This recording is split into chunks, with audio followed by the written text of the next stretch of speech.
మరో బ్రేకింగ్ అర్ధరాత్రి గంతో యువకులు హల్చల్ చేసిన ఘటన బాచుపల్లి పోలీస్ స్టేషన్ పరిధిలో చోటు చేసుకుంది. ఆలస్యంగా వెలుగులోకి వచ్చిన ఈ ఘటనపై సర్వత్రా విమర్శలు ఎదురవుతున్నాయి. విషయం గురించి తెలిసినా కూడా పోలీసులు పట్టించుకోవడం లేదని కాలనీవాసులు చెబుతున్నారు. నలుగురు యువకులు గంతో రోడ్డుపైనే హల్చల్ చేసిన దృశ్యాలు సీసీ కెమెరాల్లో రికార్డయ్యాయి. అసలు ఆ యువకులు ఎవరు, తుపాకీ ఎవరిది అనే అంశాలపై సస్పెన్స్ కొనసాగుతోంది. ఇక ఈ విషయం బయటకు పొక్కకుండా అధికార పార్టీ నాయకులు కొందరు మేనేజ్ చేస్తున్నట్లుగా స్థానికులు మాట్లాడుకుంటున్నారు.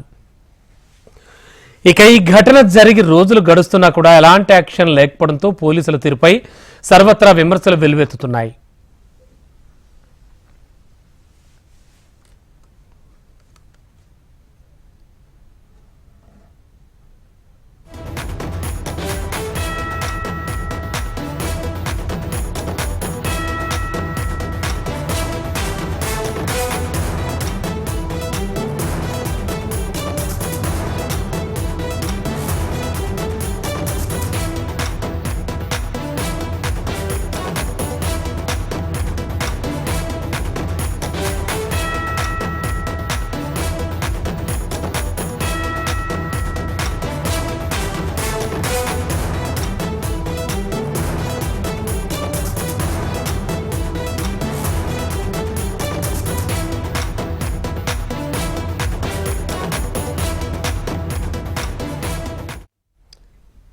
HMTV on screen exclusive live visuals చూస్తూ ఉన్నాం.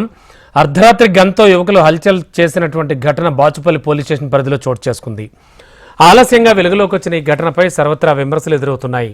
విషయం గురించి తెలిసినా పోలీసులు పట్టించుకోవడం లేదని కాలనీవాసులు చెబుతున్నారు. నలుగురు యువకులు గంతో రోడ్డుపైనే హల్చల్ చేసిన దృశ్యాలు సీసీ కెమెరాల్లో రికార్డయ్యాయి. అసలు ఆ యువకులు ఎవరు, తుపాకీ ఎవరిది అనే అంశాలపై సస్పెన్స్ కొనసాగుతోంది. అయితే ఈ విషయం కాస్త బయటకు పొక్కకుండా అధికార పార్టీ నాయకులు కొందరు మేనేజ్ చేస్తున్నట్లు స్థానికులు చెబుతున్నారు. ఘటన జరిగి వారం రోజులు గడుస్తున్నా ఎలాంటి యాక్షన్ లేకపోవడంతో పోలీసుల తీరుపై సర్వత్రా విమర్శలు వెల్లువెత్తుతున్నాయి. ఇదే అంశానికి సంబంధించి మా హైదరాబాద్ బ్యూరో చీఫ్ రమణ మరిన్ని వివరాలు అందిస్తారు. రమణ, ఏం జరుగుతోంది? ఇది బాచుపల్లి పిఎస్ పరిధిలో అంటే ఏ ఏరియాలో జరిగింది? అలాగే దీనికి సంబంధించి ఏమైనా వివరణ ఇస్తున్నారా పోలీసులను అడిగితే? రంగబాబు, అంటే ఇది బాచుపల్లి స్పోర్ట్స్ క్లబ్ ఏరియాలో జరిగింది. స్పోర్ట్స్ క్లబ్ సమీపంలో కొంతమంది యువకులు భారీగా అక్కడ గుమిగూడారు. గుమిగూడి వారంతా చేతిలో ఒక యువకుడు అందులో చేతిలో తుపాకీ పట్టుకుని మరి ఇక్కడ హంగామా చేశారు. తనకు సంబంధించిన ఆ తుపాకీతో విన్యాసాలు చేసినట్టుగా అక్కడ ఫేషన్తో చూపెట్టి మాట్లాడుతున్నట్టుగా మనకు ప్రస్తుతం ఏదైతే సోషల్ మీడియాలో వైరల్ అవుతున్న ఆ వీడియోలో క్లియర్ గా అర్థమవుతుంది. ఆ వీడియోలకు సంబంధించి కూడా ప్రస్తుతం పెద్ద ఎత్తున చర్చ జరుగుతుంది. అంటే ఒక మామూలు యువకుల వద్ద తుపాకీ ఎట్లా వచ్చింది, అంత ఈజీగా తుపాకులు బయటకు వస్తే మరి ఆ శాంతి భద్రతకు సంబంధించిన విఘాతం కూడా ఏర్పడే అవకాశం ఉంటుంది. అయినప్పటికీ కూడా ఇప్పటి వరకు ఆ యువకులు ఎవరు, వారి ఎందుకు అట్లా తుపాకీ పట్టుకుని బయటకు రావాల్సి వచ్చిన విషయంలో కూడా పోలీసులు విచారణ కొనసాగడం లేదనే ఆరోపణలు కూడా వినిపిస్తున్నాయి. అంటే దీనికి రాజకీయ పార్టీల అండదండలతోనే, అంటే అధికార పార్టీకి సంబంధించిన కొంతమంది నాయకుల అండదండలతోనే ఆ యువకులకు సంబంధించి కేసును అసలు పట్టించుకోవడం లేదు పోలీసులు అనేటువంటి విషయాన్ని ప్రధానంగా ప్రతిపక్షాలు ఆరోపిస్తున్న పరిస్థితి కనిపిస్తుంది. స్థానికంగా కూడా ఉన్న వారంతా కూడా ఇదే ఆరోపణ చేస్తున్నారు. అంటే ఇలాంటి వ్యవహారాలపై సీరియస్ గా వెళ్ళకపోతే మాత్రం ఖచ్చితంగా ఇబ్బంది కలిగే అవకాశం ఉంటుంది అభిప్రాయం కూడా వ్యక్తం అవుతున్నాయి.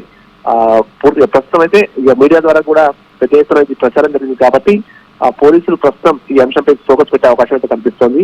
ఏదేమైనా ఆ యువకులకు ఆ తుపాకీ ఎక్కడి నుంచి వచ్చిందో వేసుకోవడంలో మాత్రం ప్రస్తుతం పోలీసులు కూడా ఫోకస్ పెట్టే అవకాశం ఉంది. రంగబాబు.